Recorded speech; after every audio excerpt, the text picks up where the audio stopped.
Assalamualaikum warahmatullahi wabarakatuh. Perkenalkan, nama saya Dinda Rahmadianti, NBI 1462000173. Di sini saya akan menjelaskan tugas dari Emerging Technology kelas B. Di sini saya akan menjelaskan mengenai publish or perish dan juga paperpal.com. Nah, yang pertama, saya di sini akan menjelaskan sedikit mengenai publish or perish. Publish or perish juga dapat merujuk pada tekanan yang dihadapi para peneliti dalam memilih jurnal tepat mereka mempublikasikan hasil penelitian mereka. Dalam lingkungan akademik yang komparatif, publikasi di jurnal-jurnal yang dianggap bergengsi dan memiliki faktor dampak tinggi seringkali dianggap sebagai faktor penting dalam membangun reputasi dan karir peneliti. Jurnal-jurnal ilmiah yang dianggap bergengsi biasanya memiliki proses peer review yang ketat dan mempertahankan standar kualitas publikasi yang tinggi. Publikasi di jurnal ini dapat memberikan pengakuan dan validasi bagi peneliti serta dapat meningkatkan visibilitas dan dampak penelitian mereka. Pentingnya memilih jurnal yang tepat dalam publish or perish tidak hanya berkaitan dengan reputasi dan faktor dampak jurnal, tetapi juga dengan relevansi dan audiens target. Para peneliti harus mempertimbangkan apakah jurnal yang mereka pilih sesuai dengan apa yang diinginkan. Terkadang memilih jurnal yang tepat, khusus, dan relevan dengan topik penelitian dapat memberikan keuntungan dan mendapatkan perhatian dari komunitas akademik yang lebih terfokus. Namun, penting untuk dicatat bahwa fokus pada publish or perish dalam memilih jurnal tidak boleh mengorbankan integritas penelitian. Para peneliti harus selalu berusaha untuk mempublikasikan penelitian mereka di jurnal hanya berdasarkan faktor dampak atau reputasi tanpa mempertimbangkan standar kualitas publikasi dapat membahayakan kepercayaan integritas penelitian ilmiah. Selain itu, penting juga bagi para peneliti untuk menyadari pentingnya diversifikasi dalam strategi publikasi mereka. Fokus hanya pada publikasi di jurnal-jurnal bergengsi dapat mengabaikan potensi penelitian yang bernilai mungkin cocok untuk jurnal yang lebih spesifik atau terbuka. Dalam beberapa kasus publikasi di jurnal terbuka atau forum, juga dapat memberikan visibilitas dan dampak yang signifikan. Nah, dalam menjalani publish or perish, dalam memilih jurnal, penting bagi peneliti untuk menjaga keseimbangan antara mencapai visibilitas dan reputasi dengan menjunjung tinggi integritas penelitian dan mempertimbangkan relevansi serta audiens target. Tekanan publish or perish biasanya berasal dari beberapa faktor, antara lain adanya promosi dan peningkatan karir. Nah, di banyak lembaga pendidikan tinggi dan universitas, kemajuan karir akademik seringkali tergantung pada kinerja publikasi peneliti.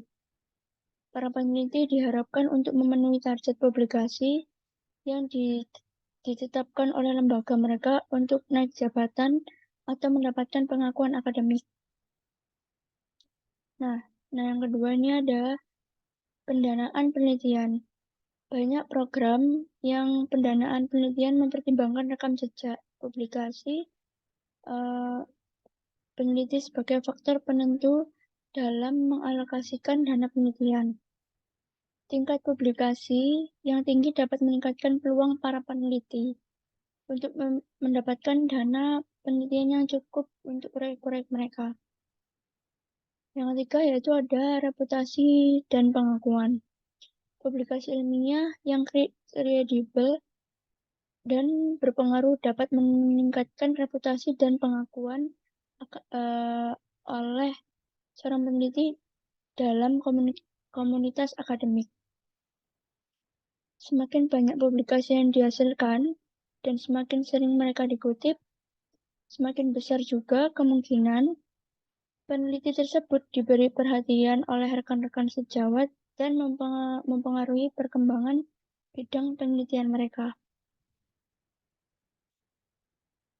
Nah, meskipun manfaat dari publish or perish ini terdapat kritik terhadap pendekatan, beberapa kritikus berpendapat bahwa tekanan untuk menghasilkan publish dalam waktu yang singkat dapat mendorong praktik yang tidak etis, seperti publikasi berlebihan atau tidak berkualitas, serta kurangnya perhatian pada kolaborasi dan pengembangan panjang lebar dalam penelitian. Namun, publish or perish dapat menjadi bagian penting dalam dunia akademik pada saat ini, terutama dalam kompetisi untuk mendapatkan posisi akademik, pendanaan penelitian, dan reputasi di antara para peneliti. Nah, untuk penjelasannya tadi sudah mengenai publikasi or perish. Sekarang saya akan menjelaskan bagaimana cara penggunaan Hersing publish or perish. Ini kita menggunakan Windows GUI Edition yang terbaru. Nah, di sini kita diperkenankan untuk mencari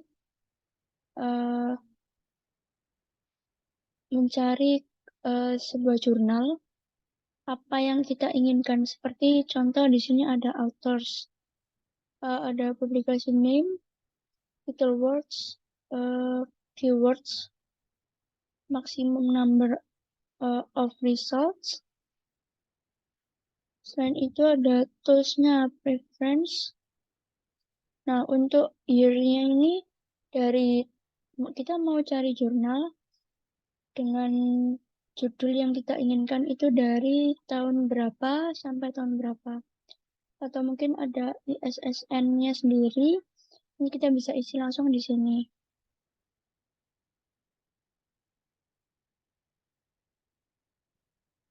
Nah, di new-nya juga bisa ada duplicate current research. Nah, kita juga bisa milih nih. Nggak hanya kita bisa nyari di Google Scholar Search, kita juga bisa cari di Crossref. Nah, seperti ini. Search-nya masuk di Crossref atau di Google Scholar. Nah, ini juga pilihannya juga ada Google Scholar Profile Search, OpenAlex Search, PubMed Search, Scopus Search, Semantic Scholar Search, Web of Science Search, dan Import External Data. Nah, di sini saya menyarankan untuk menggunakan Google Scholar karena untuk Scopus Search jurnalnya berbayar atau dikenakan biaya. Nah, di sini kita langsung aja menggunakan yang Google Scholar Search. Nah, di sini kita langsung aja cari menggunakan title words, tidak menggunakan authors, publication name, atau keywords. Nah, kita isi di sini coba UI X design.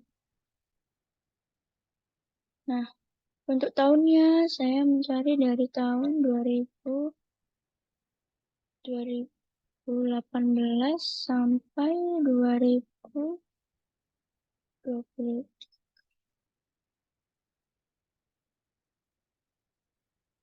Nah, ini langsung kita enter aja, nanti dia akan search in progress. Dia akan mencari dari searching UI UX design. Nah, ini akan muncul beberapa dari cities. Jadi di sites-nya nanti dia akan muncul berapa sering yang buka website web yang ada di sini, jurnal-jurnal ini. Nah, ini ada per year, ada rank-nya, ada authors, title, year, publication, publisher, ada juga type. Nah, di sini banyak sekali ya jurnal-jurnal yang sudah dicari dari tahun 2018 sampai 2023. Nah, di sini sendiri akan muncul beberapa di sini ya. Seperti papers ada 1, 2, 3. Size-nya ada 106. Oke, terus per year-nya ada 21,20. Nah, untuk search date-nya, dia mengikuti kapan kita mencari jurnal tersebut. Nah, di sini juga ada catch date-nya. 31/5/2023. Nah, selain itu, kelebihannya dari publish or perish juga bisa mencari dari tahun yang tertua atau tahun yang pertama. Kita klik aja di sini. Nah, dia akan muncul tahun yang paling baru dari tahun 2023. Itu ada di sini di title-nya Desain UI UX prototipe pembelajaran berbasis game kosakata bahasa Inggris dengan metode Hasidu. Nah, di sini juga bisa kita rank. Nah, untuk rank pertama, yaitu ini. Untuk title. Nah, untuk title ini, dia akan menampilkan dari abjad A urut sampai abjad Z. Kita klik lagi. Nah, dia akan muncul dari abjad yang paling terakhir. Abjad yang paling terakhir yang ada di tahun 2018 sampai 2023 mengenai UI UX design. Nah, selain itu juga bisa dari year-nya, ya ini year yang terbaru, publikasinya. Nah, itu semua bisa diatur. Jadi kita bisa mencari tahun keluar yang pertama atau tahun keluar yang baru. Nah, selain itu di sini ada citation matrix. Nah, citation matrix ini publication year-nya kan 2018 sampai 2023. Nah, dari citation year-nya ini terjangka 5 tahun, 2018 sampai 2023. Untuk papersnya perkiraan ada 123, untuk citation-nya 106, kemudian ada author or paper, high index, G index. Nah, seperti itu. Jadi kita bisa bebas mencari title words-nya sesuai apa yang kita inginkan di sini. Kita bisa ganti aja. Contohnya lagi, kita bisa cari emerging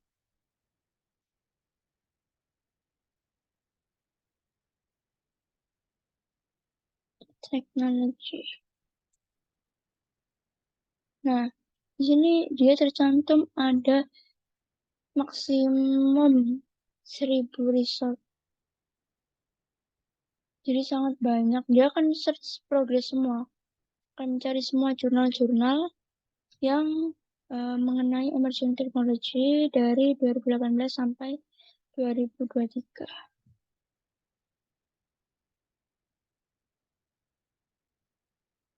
Nah, seperti ini.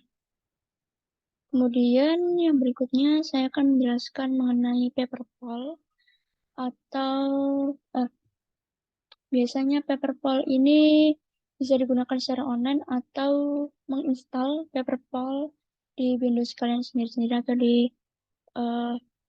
desktop kalian sendiri. Nah, Sebelumnya, saya izin menjelaskan untuk paperpol.com ini. Saya menggunakan secara online atau melalui website dengan HTML-nya edit.paperpol.com. Nah, di sisi lain, paperpol.com adalah sebuah situs web yang menyediakan layanan peninjauan dan pengeditan akademik untuk karya tulis ilmiah. Mereka menawarkan berbagai layanan yang dapat membantu penulis dalam meningkatkan kualitas dan kejelasan tulisan mereka sebelum mempublikasikan atau mengirimkan ke jurnal ilmiah. Nah, dalam konteks paperpol.com, para penulis dapat mengirimkan naskah untuk meninjau dan diedit oleh tim penyunting yang berpengalaman. Tim penyunting paperpol.com akan melakukan pemeriksaan tata bahasa, ejaan, struktur kalimat, gaya penulisan, dan kelancaran teks. Mereka juga dapat memberikan saran dan rekomendasi untuk meningkatkan kualitas dan kejelasan tulisan. Selain itu, paperpol.com juga dapat menyediakan pemeriksaan plagiarisme atau membantu memastikan integritas penulisan dan memastikan bahwa karya tulis tidak melanggar hak cipta atau aturan etika penelitian. Layanan ditawarkan oleh paperpol.com bertujuan untuk membantu penulis meningkatkan kualitas tulisan mereka, meningkatkan peluang diterima di jurnal ilmiah, dan memastikan karya tulis mereka memenuhi standar keilmuan yang tinggi. Namun, penting untuk dicatat bahwa informasi ini didasarkan pada pengetahuan September 2021. Jika ada perubahan atau perkembangan terkait paperpol.com setelah tanggal tersebut, menyadari bahwa untuk mengunjungi situs web dapat mendapatkan informasi yang paling akurat, yaitu yang pertama pemeriksaan tata bahasa dan ejaan. Untuk paperpol.com ini dapat membantu dalam mendeteksi kesalahan tata bahasa, ejaan, dan tata letak dalam penulisan kita ya. Nah, untuk yang kedua, saran penyuntingan.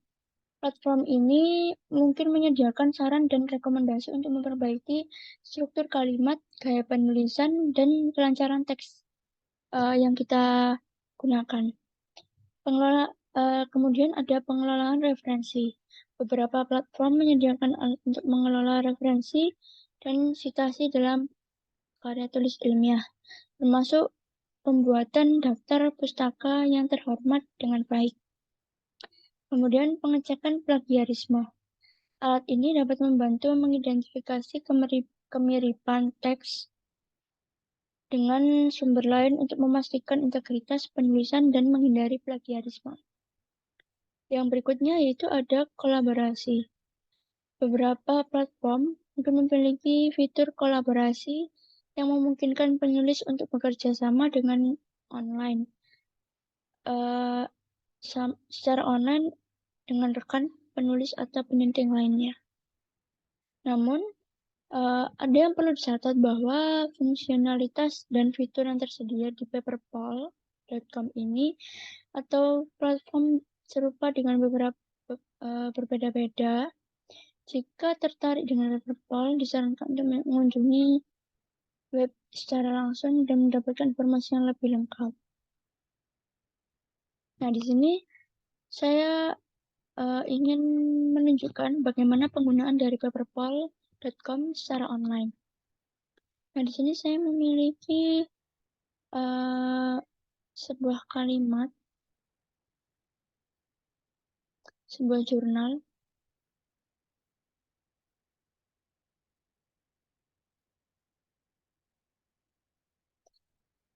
Nah, kita langsung ambil aja di sini.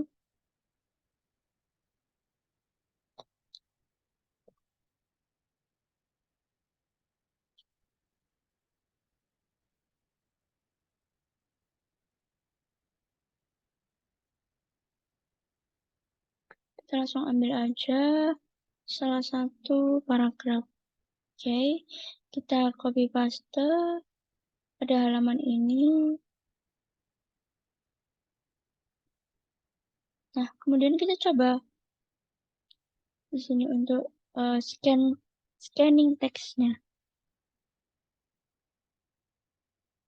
Untuk yang language, dia akan mencari kata-kata yang menurut paperpol.com ini tuh tidak benar gitu. Jadi dia akan memberikan referensi kepada kita pada saat kita memberikan suatu kalimat.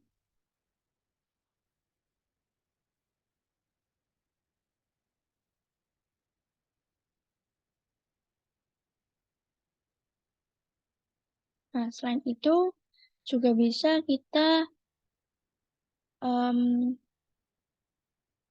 langsung upload aja file dari paragraf ini.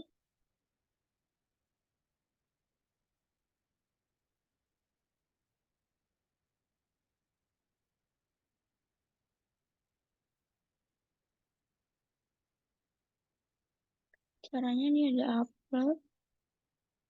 Oh, kita klik OK. Nah, di sini kita pilih yang 655 artikel teks. Nah, kita pilih, kita klik open. Nah, dia akan men-scan sendiri untuk memasukkan ke dalam sebuah paper ini. Nah, dia akan mencari nih, scanning teks terus, kalimat apa yang sekiranya menurut paperpol ini harus dibenarkan. Nah, dia akan scanning terus. Nah, selain itu, di paperpol.com ini juga bisa menggunakan sampel teks untuk mengupload Word dokumen juga bisa. Dan ini clear untuk menghapus tulisan-tulisan yang ada di paper tersebut ini. Nah, di sini ada language. Untuk language ini, jadi ada sebuah kata yang dimana kita sudah memasukkan kalimat-kalimat yang ada di paper ini. Dari paperpol akan mencari kalimat yang dimana ada kata-kata yang tidak benar atau harus diperbaiki. Nanti dia akan memberikan contoh. Akan memberikan contoh penulisan yang benar menurut paperpol.com ini. Selain language ada sinonim.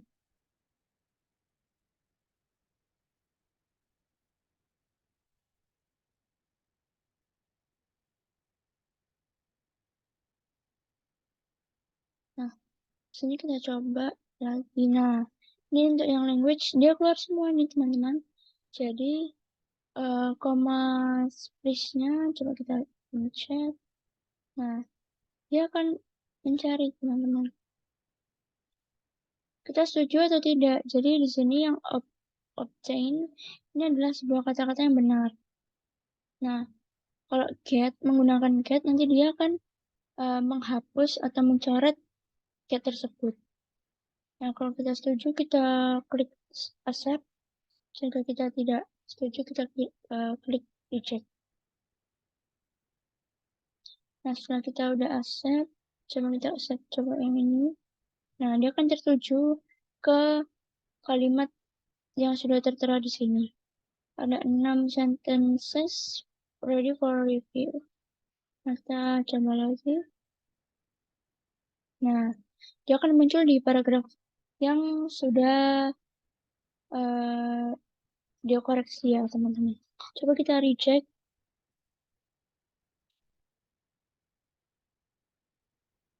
Nah, jika di reject, nanti untuk sentences ini akan mengurang ya, teman-teman.